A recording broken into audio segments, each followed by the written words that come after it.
Od 2009 roku každого 14 marca u državoh šircom Šveta označuješ Medzynarodni дзень čísla pi. U školi Petro Kuzmjak od 3 robotnjana, kotriše školjare upoznali z interesantnoscami te matematičnej konstanti.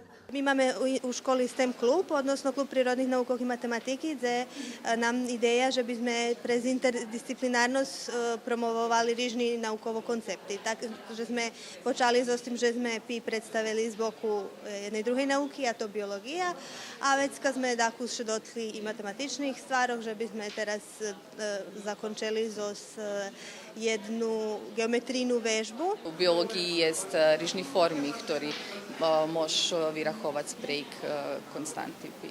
Jak sú to žrenko oka, napríklad kapka, dajaka kapka vody i drugi struktúry.